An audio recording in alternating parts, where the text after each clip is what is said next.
Sup y'all, my name's Patrick Ryan, and this is another CrossForge Gaming Talking Heads. A few days ago, Hideki Kamiya, sorry if I screwed that up, he's the director of Bayonetta 3. He took to Twitter because he wanted to explain why the Bayonetta series has recently been exclusive to Nintendo consoles. A lot of people are upset about this. They wish that it was on the Xbox or on the PlayStation or on the PC, and I think a lot of that has not just a lot to do with the fact that the Switch is more underpowered than the Xbox One and the PS4 and especially the PC, but also people have this weird idea that Nintendo consoles are for kids. And while that is partially because that's what Nintendo has been pushing over the 30 years that they've been doing video games, and they are primarily a toy company, that they were a card game company and that turned into a toy company that then turned into a video game company. So yes, their roots are in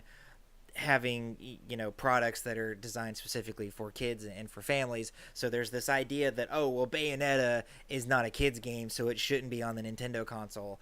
And so that for some reasons got people like angry or aggravated, and I guess I almost get why maybe it being a Wii U exclusive would be frustrating, because only 14 million people had the Wii U. So if you wanted to play Bayonetta 2, you had to go buy this console that you weren't interested in for anything else. But the Switch, on the other hand, has broad mass appeal, and so I don't know why people are upset about it being on the Switch. There's a pretty good chance that you have one, or you know someone who has one or are going to own one sometime in the future. That's just, the numbers are there. It's doing really good. A lot of people are upset about this. They've been complaining about it, like, why are you putting this on the Switch and not on other things, not on the PC, where it can run at a higher frame rate and a higher resolution and all that stuff. And so he took to Twitter. He's got 15 tweets here, and I'm just gonna read them.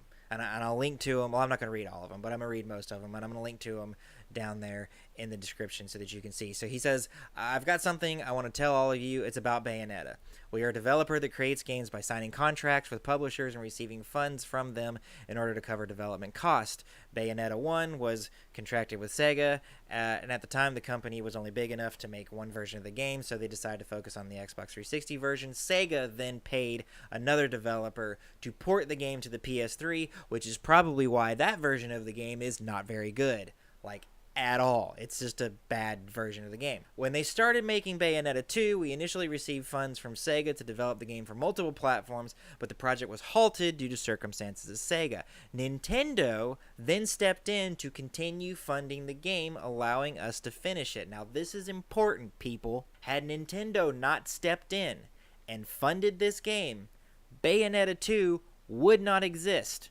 There would be no Bayonetta 2. Bayonetta 1 would be the entire series. So as such, the rights belong to Sega and Nintendo, and the rights owners, Sega and Nintendo, not Platinum Games, decided the game should be made for Wii U, which makes sense. That was Nintendo's console at the time, and they're not going to put it on 3DS. That's just ridiculous. Nintendo was also kind enough to fund a port of Bayonetta 1 for Wii U, and they even allowed us to use the Japanese voice track we created for the Wii U version in the PC version of Bayonetta 1 as well. Here's actually an instance where Nintendo paid for something to happen. They paid for the Japanese track of Bayonetta 1 for Wii U, which I guess it's different somehow.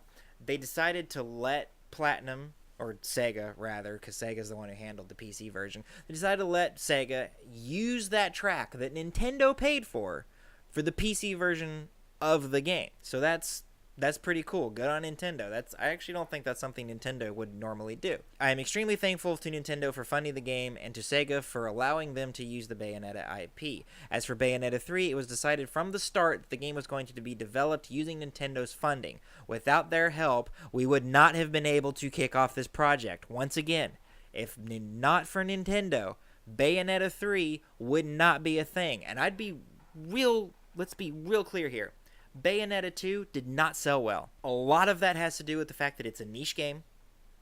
It's a style of game that, while is usually very popular with a very core audience, it does not have a lot of broad appeal. It also suffered from being exclusive to the Wii U. There's a very good chance that Sega would have just looked at that and been like, oh my gosh, this game sold horribly. It's done. The Bayonetta IP is done. But Nintendo was like, no, this game can do good. We have to put it on a console that's going to reach a broader audience. And let's be real here, the Switch is going to be that thing. All the rights still belong to Sega and Nintendo. The rights owners decided that the game should be made for Switch. Game development is a business. Each company has its own circumstances and strategies. Sometimes this means games get made. Sometimes it means they get canceled. But I believe that every single person involved is dedicated to delivering the best possible experience. I know that, to me at least, that's one of the biggest goals when I set to work. I cannot express how happy I am that we get to make Bayonetta 3, and we intend to do everything within our power to make it as good as it possibly can be. That's all we can do, and we consider it our greatest mission. It took a while for production of Bayonetta 3 to be okayed, but now that it is kicked off, I hope it will turn into a wonderful encounter for all of you. Bayonetta 1 was developed for the Xbox 360. Bayonetta 2 was developed for the Wii U. Would it be a prettier game and run at a higher frame rate if it were on the Xbox One or the PS4 or the PC? Most definitely. Especially if it was on the PC. I mean, sometimes I look at some of these Xbox One games and I think that they're honestly not offering me anything that they weren't already offering me on the 360, other than it's a little bit prettier. But the game itself, the first one, worked fine on hardware weaker than the Switch. So there's no reason in the world for this game to be bad. I think people who are upset that this is a Switch exclusive, just play the games that you like on the hardware that it's available on. If it's not available on hardware that you have and you're going to miss out, that sucks, but that's the nature of the business. The only reason that Bayonetta 2 and Bayonetta 3 exist at all is because Nintendo paid for it. And so for you to say, it's stupid that it's a Switch exclusive, it should be on the Xbox, or it should be on the PlayStation, or it should be on the PC, what you're basically saying is that you'd rather it didn't exist.